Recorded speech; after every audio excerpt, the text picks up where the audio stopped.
But first, we're pleased to be joined by Dr. Arham Ali, pediatric critical care specialist at Loma Linda University Children's Hospital in Southern California.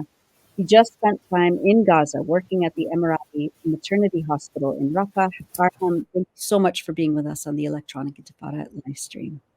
Thank you very much. It's an honor and privilege to be here and to communicate what I was able to do, what I was able to see, and to communicate the voices heard across the world. Yeah, absolutely. Well, tell us a little. Yeah, thank you. Tell us a little bit about your specialty and the work you did in Gaza. Sure, absolutely. By training, I'm a pediatric critical care intensivist. So I work in the pediatric ICU. I've been a physician for over 10 years as well, and I'm no stranger to trauma, to abuse, to burn injuries. This is something that I do day in and day out. I speak to families, I speak to siblings, I speak to patients regarding their severe injuries, regarding their risk of death, and I speak to family members after the patients pass away as well, unfortunately. Specifically, when I was in Gaza, I was able to work in the Emirati hospital, as you mentioned, and my specific role was to work in the neonatal ICU. So this is also an intensive care unit, but specifically restricted to premature children, to newborn babies, and to children primarily under 12 months of age as well. I mean, over the last 5 months, we've been reporting on, documenting the absolutely unspeakable situation, especially for children, especially for premature infants in the NICU and children in the PICU, the pediatric intensive care units across Gaza.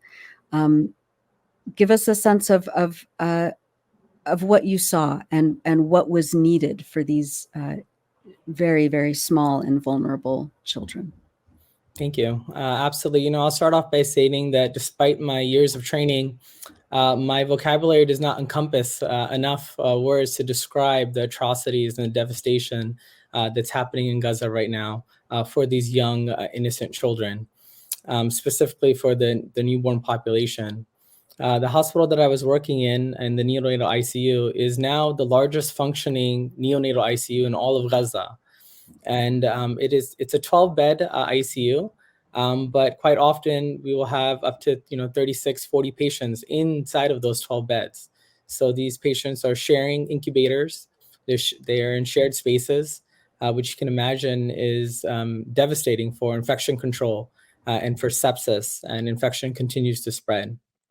Many of the patients that I saw are patients that were either born just a little too early, prematurely, due to maternal stress, due to maternal malnutrition, due to maternal trauma, due to maternal dehydration. These children were born, anywhere in the 20 weeks to 38 weeks range, slightly premature.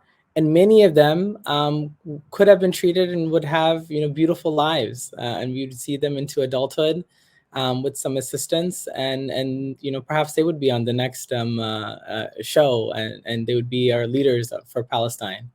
But unfortunately, given the severe lack of healthcare infrastructure, due to the severe lack of essential medical supplies and equipment, these children that have survivable injuries, unfortunately now are unable to survive.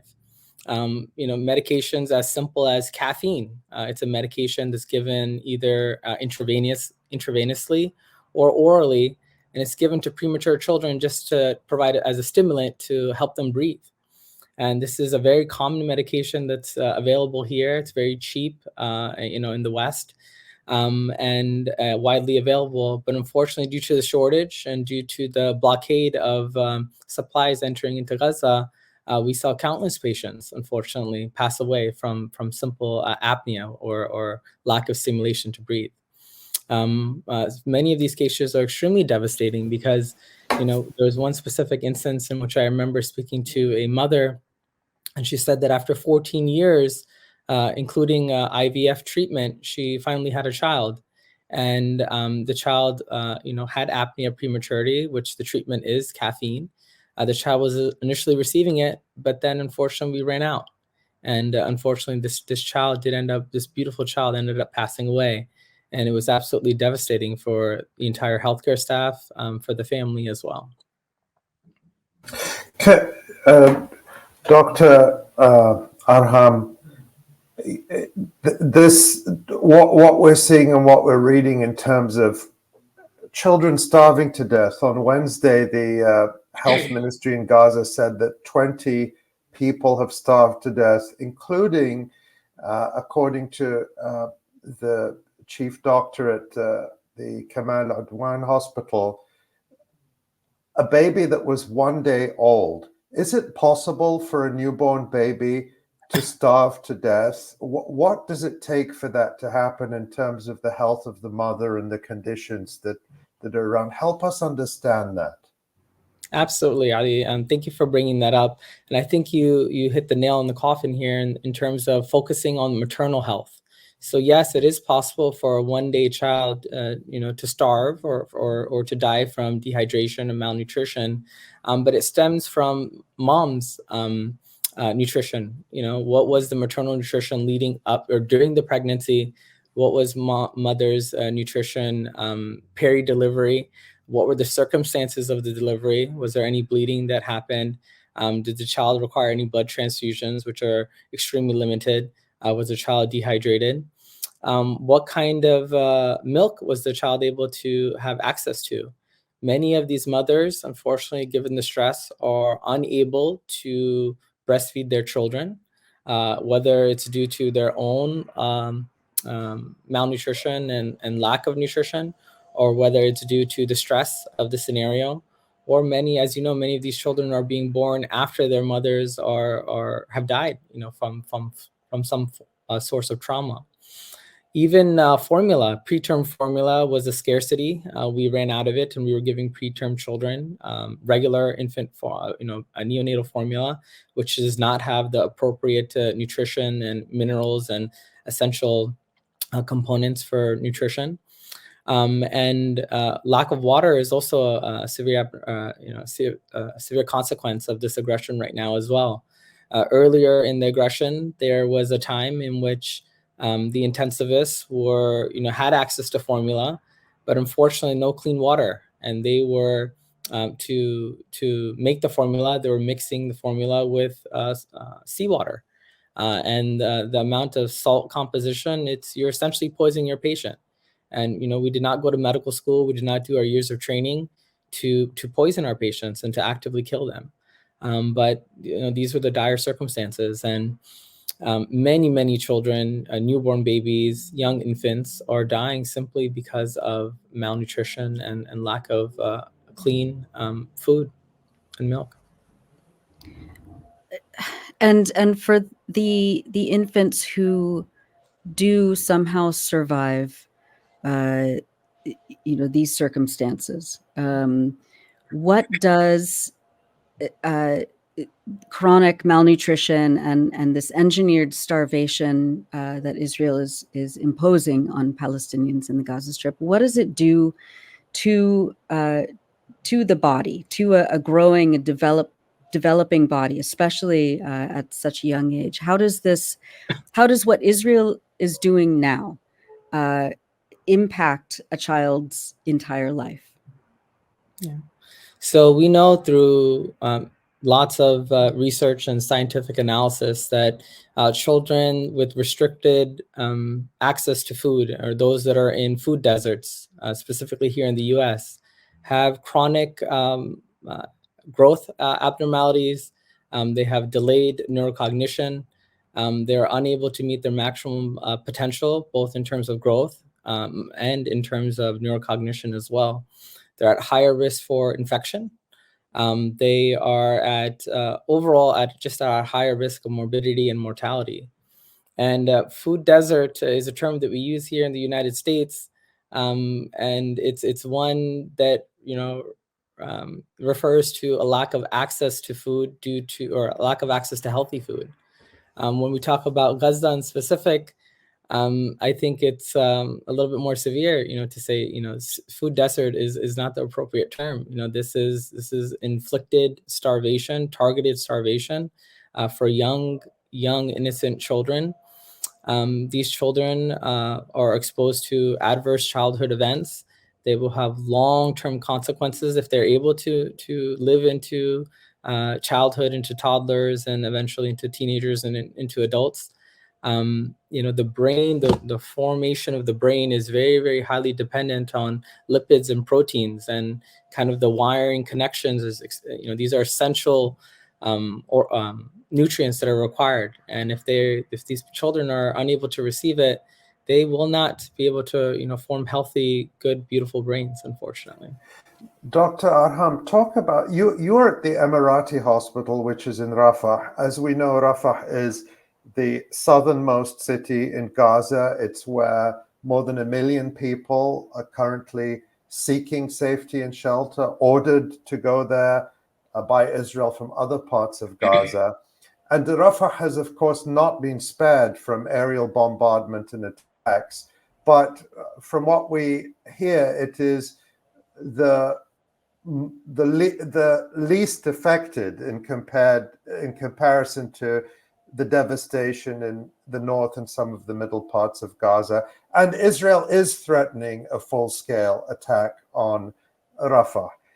Talk about the conditions at the hospital. What are you seeing? What would someone see walking into that hospital? And talk about the availability of supplies. You talked about basic medications running out. Are any supplies coming in? Is nothing coming in, or is it a trickle, or is it coming sporadically? Help us understand the reality on the ground. Absolutely. Thank you. I'll go ahead and start off describing the environment surrounding the hospital as you're entering in. There are hundreds and thousands of tents surrounding the hospital. As traditionally speaking, hospitals are seen as a safe haven and a safe area for people to reside in. Additionally, because there's so much trauma that's going on, if you are injured, it's in your best interest to be close to a hospital so that you can seek healthcare assistance as quickly as possible. So there's hundreds of tents. There are children roaming the streets. There are adults roaming the streets. Unfortunately, because school is not in session right now, these children are not learning. They're trying their best to keep themselves occupied. Same with the parents as well. There's a lot of despair. There's, when you look into, the common man or woman's eyes, you see a lot of pain and a lot of suffering. They see you as a fresh outsider face, and they see hope. But ultimately, that hope is quite limited. What we're doing is essentially just putting a Band-Aid on a deep wound that is going to scar, and a Band-Aid is not enough. As you enter into the hospital, you're surrounded by patients and their family members. As you're walking in through the gates as well, you can see lines in the outpatient department outside of the pharmacies for people trying to seek some form of pharmacological intervention. The hallways are lined with both patients and also with people just residing, again, trying to seek shelter. The conditions are extremely unhygienic, unfortunately, given the circumstances, the lack of clean water, the lack of cleaning supplies. And as you make your way on up into the neonatal ICU, you can actually see a trail of individuals holding buckets because the hospital, traditionally speaking, will usually have some form of clean water available. So it's a very chaotic environment. It's one in which is full of desperation and unrelenting sadness. In terms of supplies entering into the hospitals, entering into Rafah, I will say it's a very, very slow trickle, extremely. And given the needs, the population of Rafah prior to this aggression was around 200,000, if I'm quoting correctly, and now it's over 1 million. So the needs are significantly higher, yet the supply is significantly less. So this is a recipe for disaster. It's a targeted recipe for disaster, unfortunately, and we're seeing it full on. We just have a couple minutes left, Dr. Arham, but I wanted to ask you, when you came back to the US and to Southern California, where you live and work and teach, how do you process what you've seen, and how does it inform your work back home? As I mentioned earlier, I'm no stranger to death, and unfortunately, it's not uncommon while I'm working in my ICU here in the U.S. that we will pronounce a patient dead, and we have to move on to the next patient as quickly as possible because that's what the patients need, and that's what the families need as well. They need our 100% attention. The situation here coming back to the U.S. Is different. Those beautiful children, I see their faces at night. I can hear their voices. I can see their mothers if I close my eyes and think about them. So it certainly is quite challenging to be able to go back to the status quo or the norm. I'm incredibly grateful for the supplies and equipment and the personnel and the support that are available here in the U.S. And I can't help but to wonder and to think that if we were able to provide a little bit more aid, if more aid was allowed into Palestine, how different the situation would be for these indigenous civilians. Well, we're going to leave it right there. Dr. Arham Ali, you're a pediatric critical care specialist at the Loma Linda University Children's Hospital in Southern California. Thank you so much for being with us and for going to Gaza and working alongside the heroic physicians and staff at the Emirati Maternity Hospital. And please keep us posted on your work.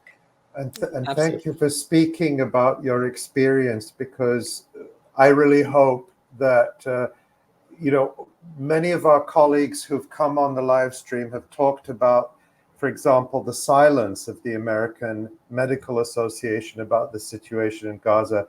So I hope that many of your medical colleagues will hear what you have to say and what you've seen, and that bearing witness will be just as important as the work you did trying to help and heal people in Gaza.